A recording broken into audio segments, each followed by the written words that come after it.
بداخل كل إنسان قصة أو ذكرى أو مكان أو تاريخ معين صعب يتجاوزهم، لأنهم أعمق وأصدق شعور لامس روحه. مرات تشوف ضحكة، ولكن الحقيقة بداخلها ألف دمع. بعض الأشياء مخفية داخل زجاجة القلب.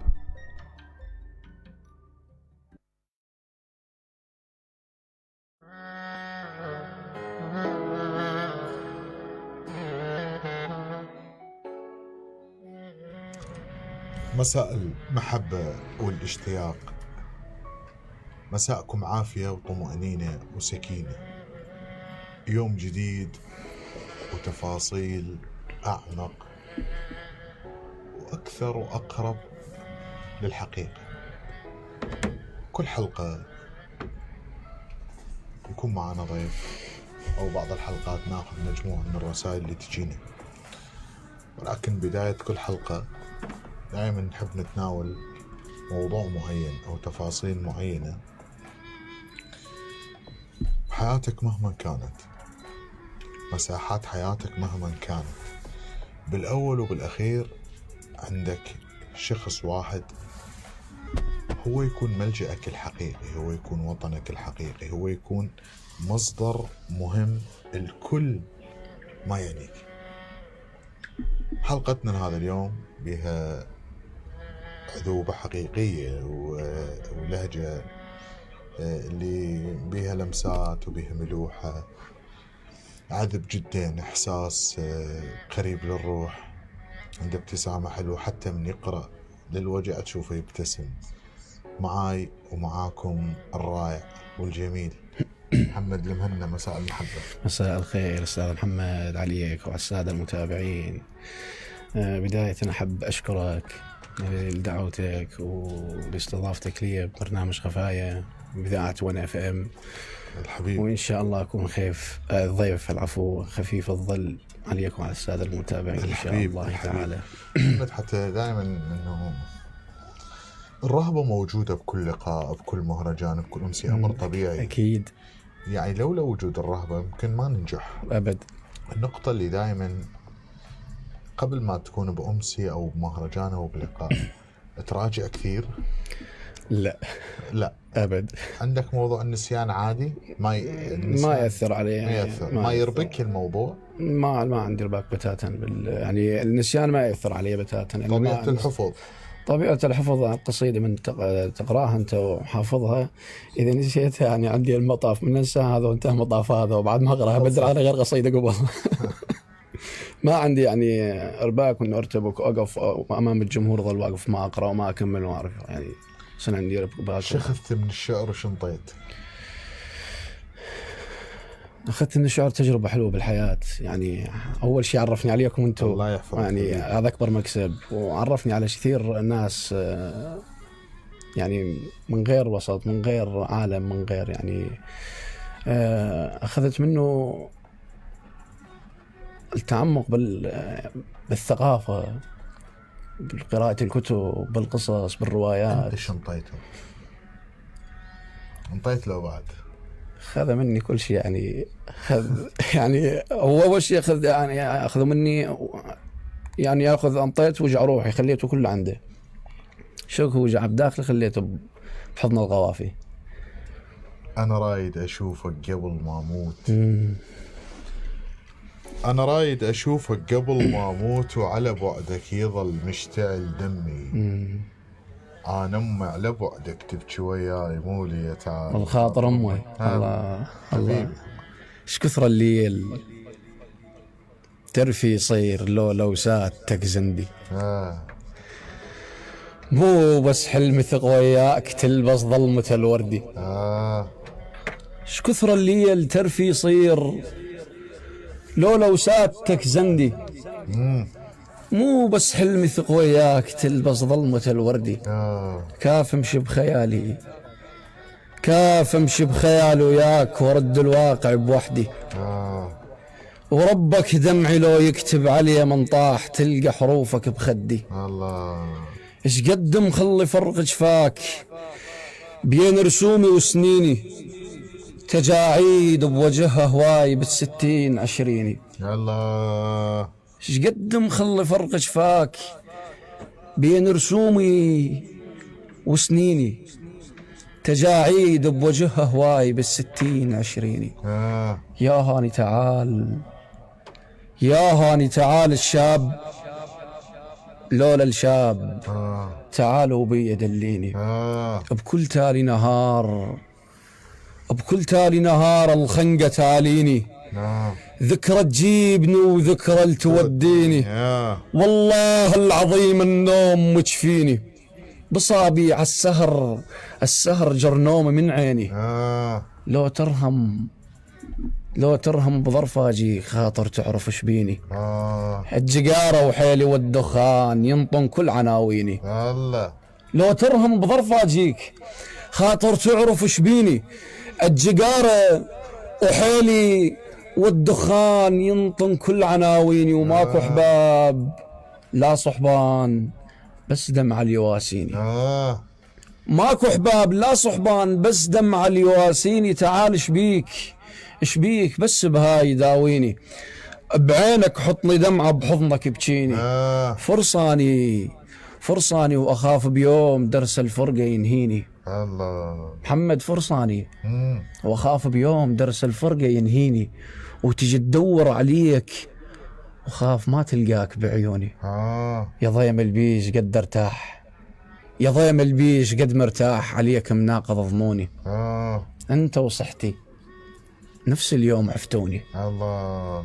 انت وصحتي نفس اليوم عفتوني، وانت من جفاك، من جفاك مزاعل جفوني.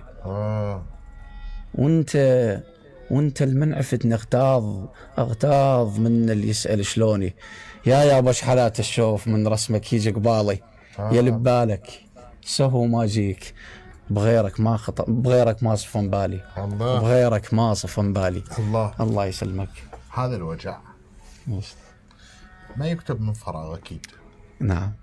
عن شعور أو مرحلة مريت بيها وانكتب هذا الألم. أكيد. تمام. عشت التناقض بين إنسان متردد بحياتك. كثير. اكو شاعر يقول سوتني شاعر راحت مشت ليش. سوت لمحمد مهنا شاعر مشت. لا الحمد لله موجودة بس موجود. عايش بالتناقض الصعب. لا مو بالتناقض، عايش بالتناقض يعني فترة راحت والحمد لله عديتها. تجاوزت هذا الأمور. تجاوزت كل الأمور هذه الحمد لله. زين. ليش دائما كشعراء بصورة عامة يفكرون بالمظلومية؟ يعني أنت دائما مظلوم. أنا بتاتا ما اتطرقت يعني ما أجاوب عن كل الشعراء أستاذ، عن نفسي فقط. ما كتبت قصيدة أنه أنا مظلوم بيها مع كل ظرف، بس مع الحياة فقط. يعني متطرق أنه أنا مظلوم مع الحياة فقط، ما مظلوم من شخص بتاتا، لأن ما عندي يعني ما عندي شيء يسمح لي بداخلي، اكو شيء مانعني بداخلي انه اكتب انه انا مظلوم وما اعرف انكسر. انت حبيب ناجح او فاشل؟ لا ناجح. ترى المشكله الناجح مثلا انا فاشل لان اناني متطرف بالغيره. ما عندي موضوع انه اعذار. انت عندك هاي الصبر او المطاوله؟ عندي لا تيجي بعض يعني امور يعني تطلع خارج المألوف وتصير يعني عباره عن انسان اناني، تتكون احس الانانيه كلها تتكتل بداخلي، كلها تتكتل بداخلي. الانانيه مع الانسان اللي تحبه بكل الاحوال احس موضوع ايجابي، انت تشوفه ايجابي ولا سلبي بصراحه؟ صراحه يعني هو يعني المقابل يقول لك راح تعيش بسجن. حلو والمقابل بنفس الوقت من انت تترك انانيتك وتشوف انه الانانيه عباره عن يعني موضوع سلبي. احتمال مقابلك يحس انه انت هملت وصارت يعني هي تناقضات هاي تصير بين يعني. معناها اللي يريد يدخل الحياه انسان لازم يتقبل انانيته اول شيء. لازم. او اكو بكل شيء ممكن تشارك. نعم صح. بلى. دائما يقول لك الحياة شراكة بين اثنين. تمام. بس أنا أؤمن إنه ماكو شراكة، إنه أؤمن إنه أنا بالأول وبالأخير أناني بيك. حياة وحدة، شخص واحد، تمام، كيان واحد، تفاصيل كل شيء، حياة وحدة. محمد، الذكريات من تاخذك الماضي، شنو الموقف اللي ما يفارق خيالك كان مؤذي جدا؟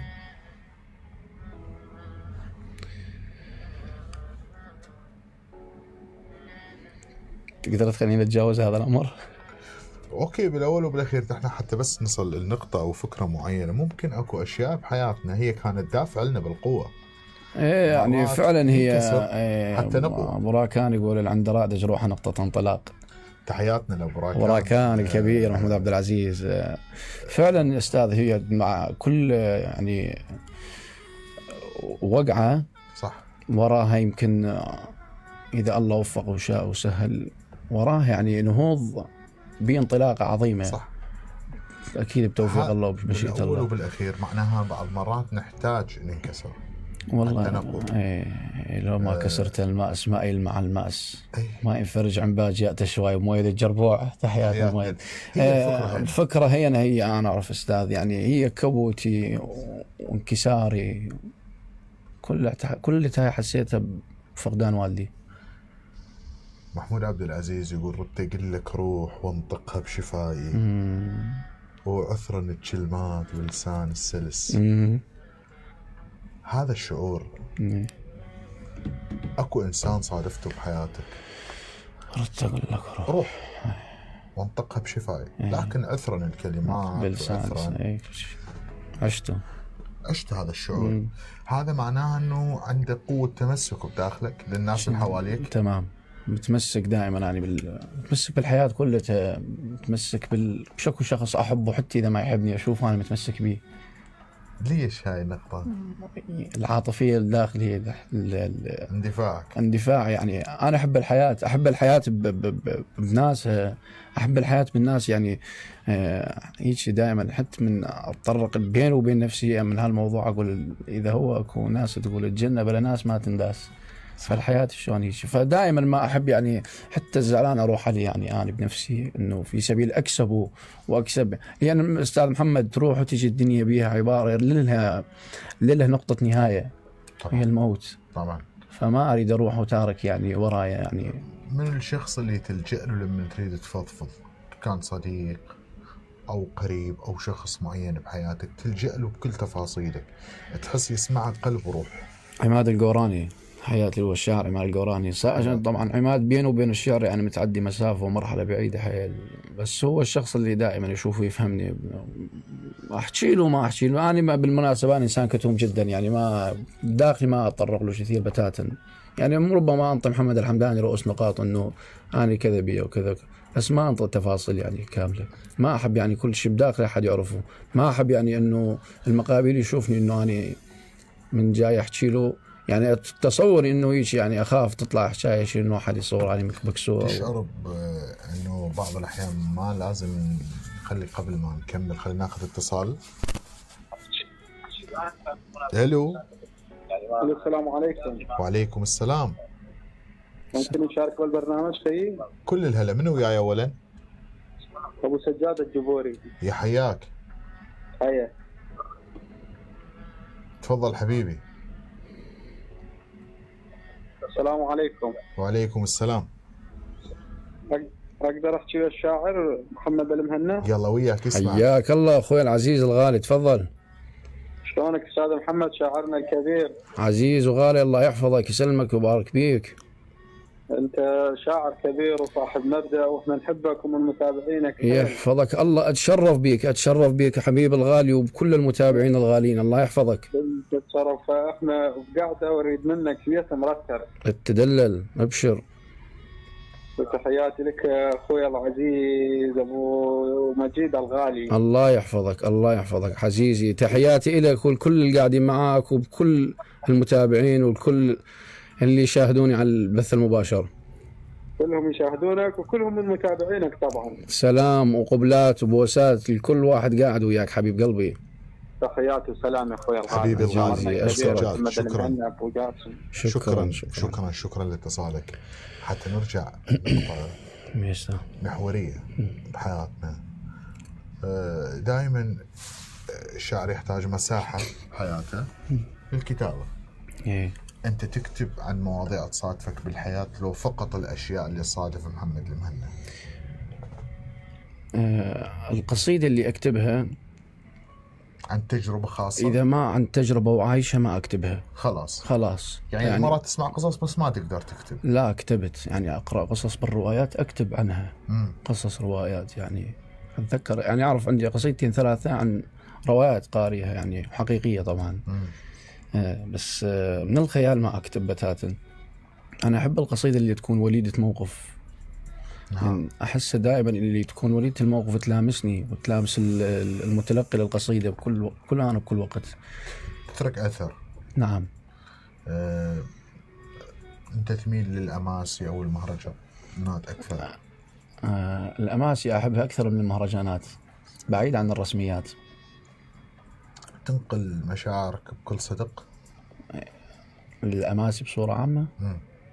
اي ليش الشعراء يطلعون يقرون كل ما ضحك يعني اكو وجع جديد، اكو وجع اشوف. اي نعم اكو. شنو الاغنيه اللي تحس ان كتبت وتلحنت خاصه لك من تسمعها تحس هاي الاغنيه انكتبت لك؟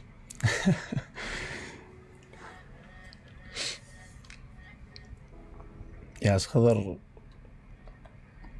عزاز أدنى. هاي تحس انكتبت؟ احبها عالي. فكرت بالنصوص الغنائيه لو فكرت؟ لا فكرت يعني، بس ما فكرت انه اكتبها وتتغنى. ما احب يعني انه اكتب نص ويتغنى يعني.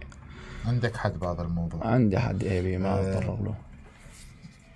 نهاية كل نفق اكو نور معين. وصلت لهذا النور لو بعدك بالنفق؟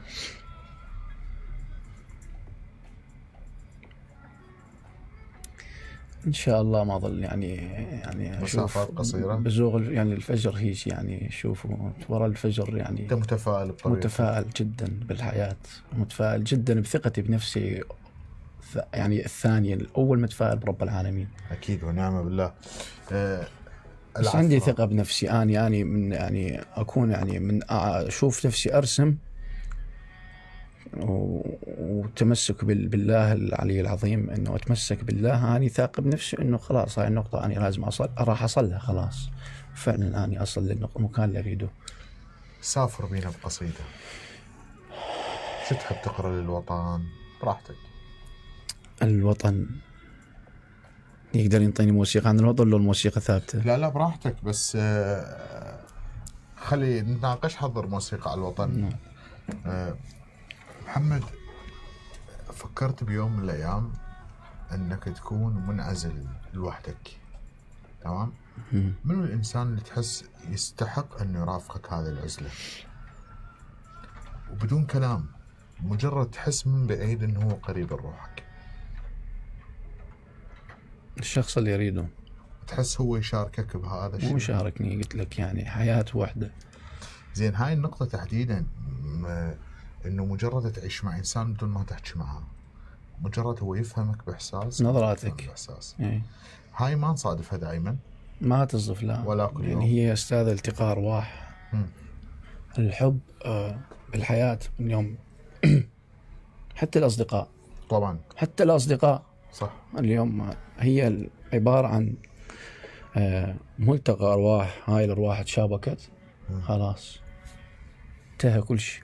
من روحك التقت بالروح اللي توأمها خلاص. أصدقائها كان حياة زوجية، يعني كل الحياة اللي المعشر الإنساني كامل. سافر بينا قصيدة الوطن.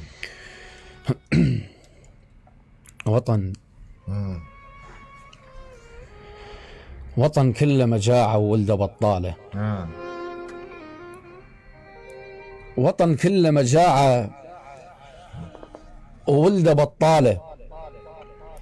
حرب تهجير صار موطن اشغاله. وطن كله مجاعة وولد بطالة. حرب تهجير صار موطن اشغاله. وطن من راس خيره، من راس خيره يدير للجيران، والشعب العظيم يدير الفضاله. وطن من راس خيره يدير للجيران، والشعب العظيم يدير الفضاله. بطل للباقة يفرش ريش من ينام، وعلى زنود الرصيف منوم أطفاله. الله. وطن للباقة يفرش ريش من ينام، وعلى زنود الرصيف منوم أطفاله. منو شايف وطن بخير إلى الجيد، ويشغل أمه استشهد لجل عماله. منو شايف وطن بخير إلى الجيد، ويشغل أمه استشهد لجل عماله. لحد لا يلوم من نقصي وأغراله، وطننا صار بينا وبالله يحلاله.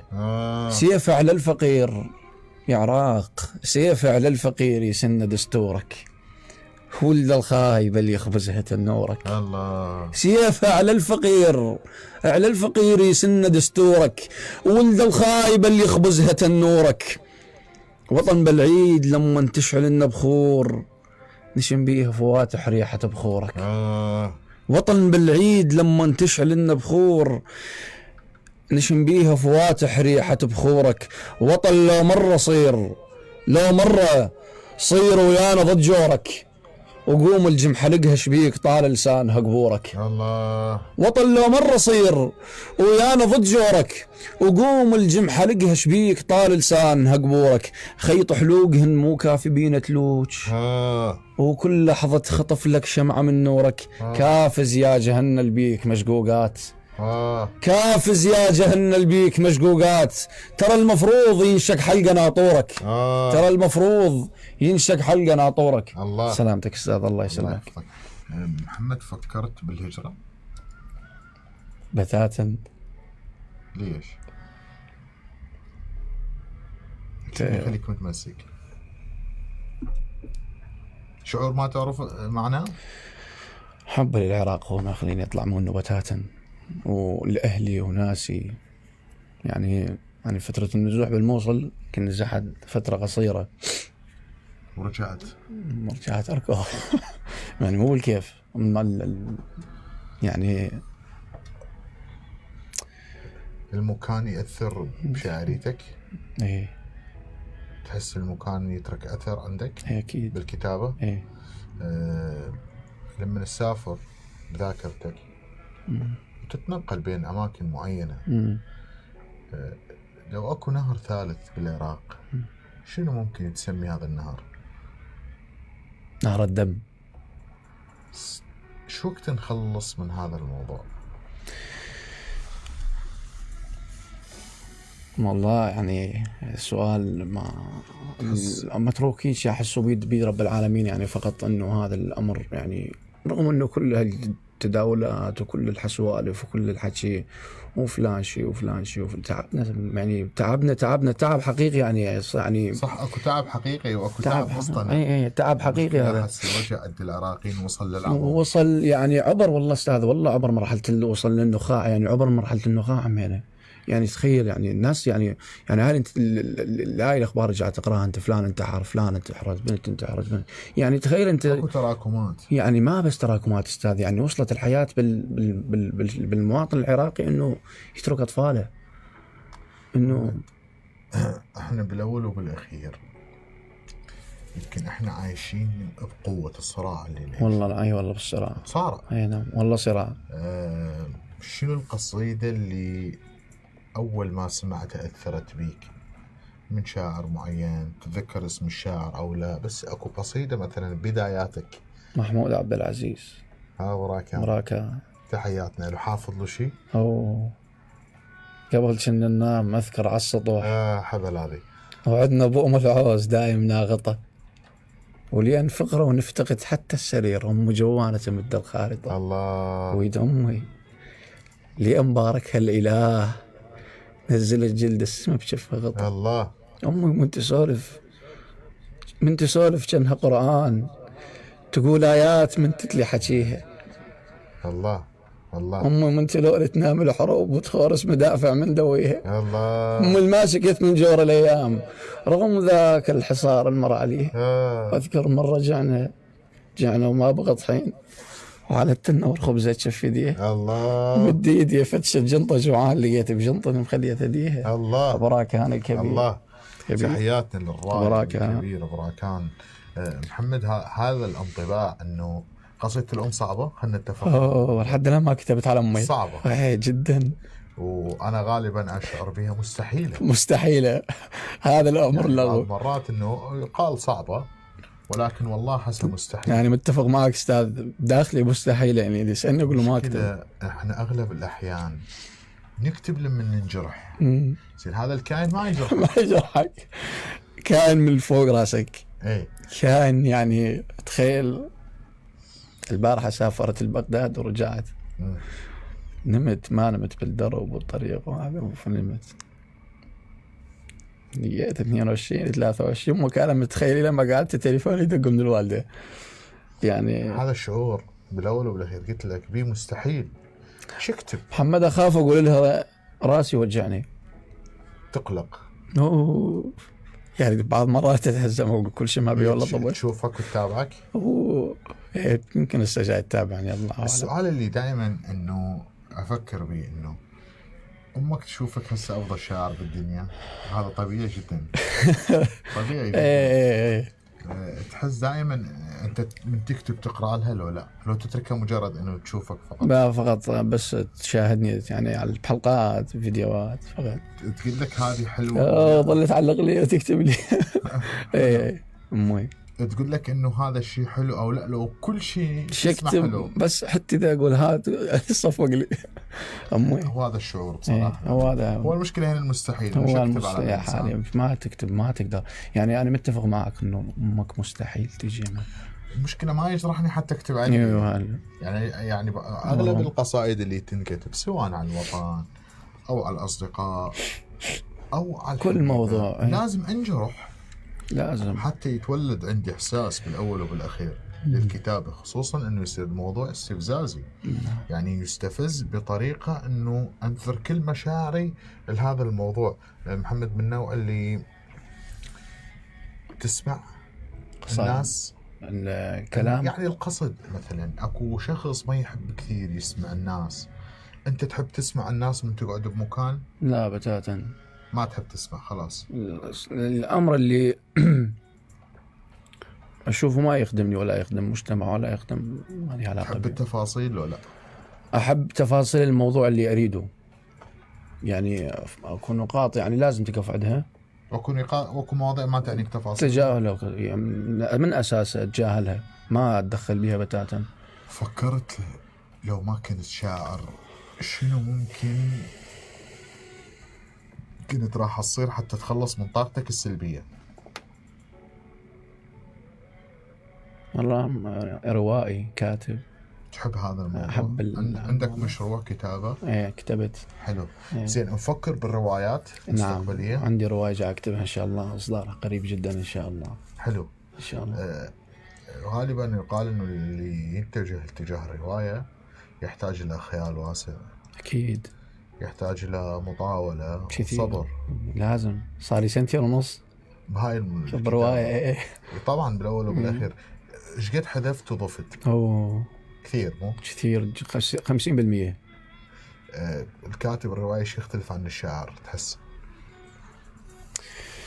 هو ماكو اختلاف كثير. يعني الرواية يعني تكون روائي، الإنسان اللي يكون كاتب روائي يعني دائما يجسد يعني قصة، يعني فرد مرت بمرحلة، مرت بفترة معينة من الزمن يجسدها، وبنفس الوقت يعني مثل ما تفضلت انه يحتاج خيال التلاعب وخيال يعني الملوحة، الأحاسيس. يعني حتى في سبيل من ياخذ القارئ اللي يقراها ياخذه إلى عالم يعني يعيش وياه كأنما أنت بمشهد تلفزيوني قاعد تشوف القصة، ما جاي تقرأ، جاي تشاهدها مشاهدة. هاي صعوبة بصراحة. صعوبة جدا أستاذ، هذه أصعب من الشعر. صح. محمد أنت كتبت زيريات؟ إيه نعم. كتابتك للزيري هو مجرد تكملة لفكرة أنك شاعر لو تكتبها بحب؟ أول من كتبت لزهيري يعني. أول شيء كتبت لزهيري العتابة. نعم. يلا خلينا نسمع منك زهيري وعتابة. زهيري يقول: قلبي بعلم الزعل جاهل طلع وأمي. الزعل. قلبي بعلم الزعل جاهل طلع وامي وزعلان وبشوفتك راح زعلي وهمي. لا ما اذكرها لك بس النعم ام ايه. لا ما اذكرها لك بس النعم ام ايه، وكل ما تزعل القلب بس تومي لك عادي. وقاوم عشيره لجل عيناك ومعادي. يا واليأمر تقول لي اصبحت عندك شخص عادي، اقسم برب العرس صرت تبغى رات امي. الله. وقلبي بنالك قصر دون الشوار، ابنه وصاير شوير الهوى وبطل يشور ابنه.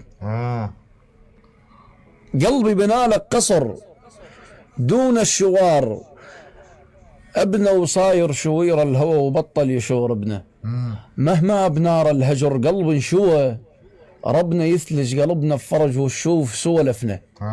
وادراني مي العمر عرم لسال افنا. يا والمره بجليسة عرب بيكم تسولفنا، وما ندري الا الدمع بلل شواربنا. الله. ما ندري الا الدمع بلل شواربنا. الله. وايدينا بالموادع ماهل عتابه. ايدينا بالموادع ماهل تودع والمسره ماهل. يا لولا فراق وجهك ماهل هلال العيد بثياب العزم. الله. وبشت والمنها سال ولام معيني ولا لي شفيج ولام معيني. يا لو يدرب صواب اللام عيني على قويهم بفجوج الخلا. الله. والقضينا سنين بشفاهم معاذيب تروف يشوفهم قلبي ومعاذيب بجفاكم ليني من يلفي، معاذيب حفر بنياء بقلبي والحشا. سلامتك. الله يحفظك. هاي اللهجة الحلوة اللي بقيت متمسك بها حتى بالنص بالقصيدة، تحس هو ضروري نتمسك بهذا الأشياء؟ أكيد، خصوصا أنه هي انعكاس إلنا مجتمعنا إحنا وثقافتنا إحنا. صح. نخرج هن بالجنوب. زي من أول إنسان قال لك أنت شاعر أو بيك هذا، تحس إنه أكو ناس حواليك شنو إيه أكيد يعني أتذكر أول يعني من كتبت زهيري. إيه يعني ربما يعني حتى شنت الوزن ما أعرفه. كتبته على السماعي ترى موزون وبكامل كمل يعني. فمن كتبت الزهير يعني صفقوا لي كثير يعني يعني قالوا لي محمود عبد العزيز قال لي أنت يعني مستقبلك شاعر، وشاعر راح تتعدي مرحلة يعني. فبراك عليك يا فكريت بس أمشي نفسي وبعدين. هي الحلو هاي البدايات. بدايتي أول من يعني قريت يعني كان تبقى محتفظ بالكتابات اللي كتبتها بالبداية؟ لا ما عرفت كل شيء منها يعني، كلها مخليها بأرشيف خاص. أعتز بيهن. تقراهن لو لا؟ والله لو أخطاء وزنية قصايد يعني. لا أكيد يعني بدايات يعني قصيدة أو أول قصيدتين بالمناسبة أستاذ محمد، أنا والقصيدة كتبتها موزونة يعني، بس ما كتبت يعني قبل جيت أكتب قصيدة يعني، ما جيت يعني قبل دخل محمد وهنا الشاعر وجاي أكتب قصيدة، لا تطرقت يعني للوزن. بعد الوزن يعني قمت أكتب زهيري، أكتب عتابة. فأول قصيدة كتبتها يعني 8 أبيات يمكن، كانت يعني عادية جدا بس بنفس الوقت كانت يعني إحساس حلو إضافة، خصوصا أول قصيدة غالبا ما تكون هو انتصار للشاعر. إيه طبعا. أتذكر أول قصيدة كتبتها يعني ما أعرف هم صفقوا لي، بس ما أعرف عادي التصفيق يعني على أبياتها يعني أثنوا عليها ما أعرفوا عادي إنه. أكيد بالأول شوف هو حلو لما بالبداية أكو ناس تدعم أكيد وتشجع أكيد. وبنفس الوقت ضروري أكو ناس تنتقد. لأن الانتقاد يخلي عندك حافز إنه تطور أفكارك أكثر. نعم. تطور من طاقتك وقدرتك. محمد خلنا نسمع قصيدة وجدانية. يجي الليل على هيئة مقبرة وكابوس. يجي الليل على هيئة مقبرة وكابوس ويجيب الذكريات وفوق جرح يدوس. يجي الليل على هيئة مقبرة وكابوس ويجيب الذكريات وفوق جرح يدوس. أنا أول بشر بالماضي ظل محبوس. والرقبة أحلام العوز صاير موس. الله. أنا أول بشر أول بشر بالماضي ظل محبوس، واللي رقبته أحلام العوز صاير موس. والله ندركه كل شي احنا نتمناه، لولا جيوبهن معبيات فلوس. الله والله ندركه كل شي احنا نتمناه، لولا جيوبهن معبيات فلوس. لا زنقيل عايش لا عش الزنجيل، ذهب وبجيد ولفي وعايش وملبوس. يا ويلي يا ويل الله أكبر، من يجي المغرب يحس بلوع تلبس بالعشق جرب. الله يا ويل الله أكبر، الله أكبر، من يجي المغرب يحس بلوع تلبس بالعشق جرب. قسم بالله العظيم الشمس لو تلاح أظلي للفرج إيه للفرج بذيالها مشلب. الله قسم بالله العظيم الشمس لو تلاح أظلي للفرج بذيالها مشلب. ومرة بلاوعاتي يقود بي الشوق، ومشهد صار بي شقد حزن متروس، لمحن الكبرياء ببابكم راكع. مرة بلاوعاتي يقود بي الشوق، ومشهد صار بي شقد حزن متروس، لمحني الكبرياء ببابكم راكع. ركض يمنعني صار بينا مدافع، لمحن الكبرياء ببابكم راكع. ركض يمنعني صار بينا مدافع. ومن صدري شفت حجاز لنطالع أثاري الحنين، ودنقين الروس، ورجعنا بلاوعانا مشابكين الباب، اصبع طحنا ببابكم بالبوس. الله الله يسلمك. الله نروح ناخذ نفس، ناخذ فاصل نرجع لكم. لو أننا لم نفترق لبقيت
كل شي تريد عادي براحة أقول، بس لا أبكي على الميت. تقلي شنو ظنك الميت بالبكي يعود، على العايش بكيته وما رجع لي. تحياتي للحبيب الغالي المفتقده زياد الرملي، يا رب دائما تكون بصحة وبسلامة. محمد، نرجع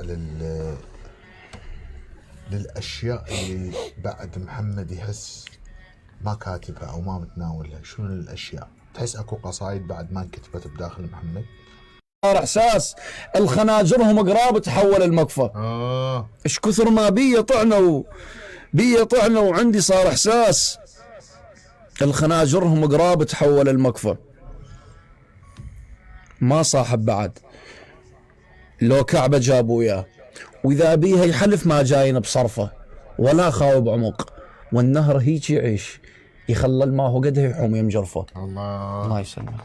من نوع اللي تسامح وتنسى، لو فقط السامح وما تنسى؟ أسامح وما أنسى. أكو مواقف تصير يعني يمكن هذه من أتذكرها تستفزني حيل.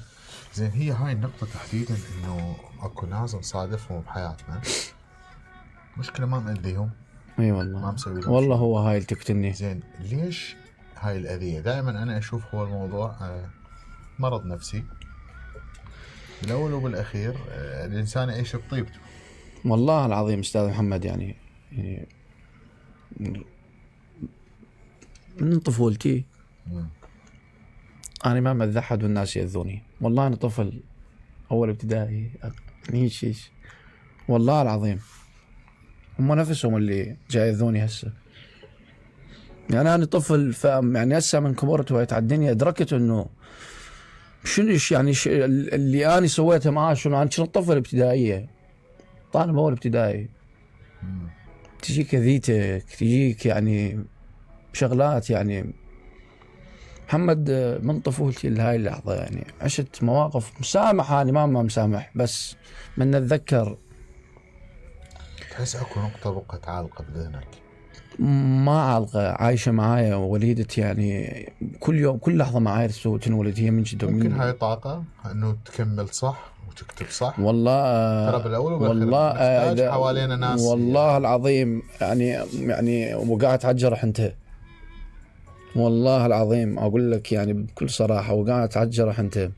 الحمد لله هسه أنا أول بالمقدمة، أول بكل شيء، أول بكل شيء. على الناس اللي يضدوني، على الناس اللي حاولوا يضطهدوني، حاولوا يعني أكون مدموس، يعني عبارة عن بلا هدف، إنسان ضايع بدون عايش، يعني إنسان بلا شعور، إنسان بلا أهداف، إنسان بلا يعني جسد فقط يأكل ويشرب وينام فقط. يعني هيك يعني.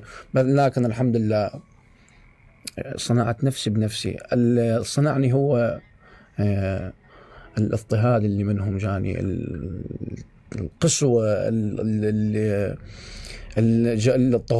الطغيان، العنف، كل شيء شفته هذا اللي أحس أنه صنعني وخلوني يعني بموقف، أو خلوني بخط يعني يمكن يحلمون أنه يصلون إلى ما وصلتاني. محمد ظل لنا دقيقة واحدة، كلمة أخيرة تحب توجهها، الكلمة لك. والله كلمة أوجهها للمتابعين اللي جاي يشاهدوني، والأحبابي والأصحاب الأوفياء، أصحاب المواقف. يا رب يحفظكم إن شاء الله، ولا يشوفكم إن شاء الله شر وسوء مكروه إن شاء الله تعالى، ويحميكم ويحرسكم إن شاء الله تعالى. والكلمة الأخرى وجهها إليك ولروحك الجميلة وعفويتك وعذوبتك وصراحة يعني الساعة حسيتها مرت علي يعني ثواني. الحبيب معك أستاذ حبيب محمد المهنا، شاعر حلو جميل، يحفظك الله. ودائما أفرح لما أشوف موصل دائما عند هذا التعددية، نكران ذاتك هذا ومن حبك للمدينة.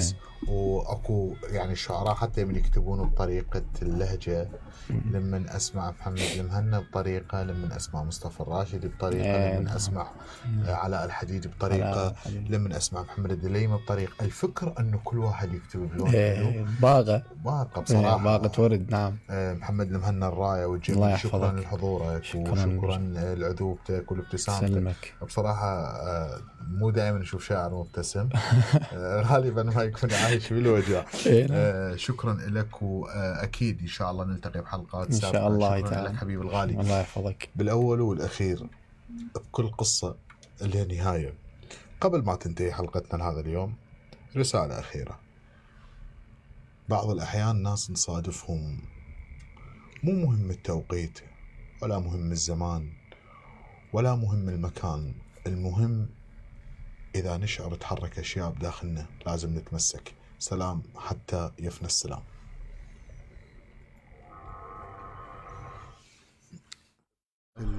كل إنسان قصة أو ذكرى أو مكان أو تاريخ معين صعب يتجاوزهم، لأنهم أعمق وأصدق شعور لامس روحه.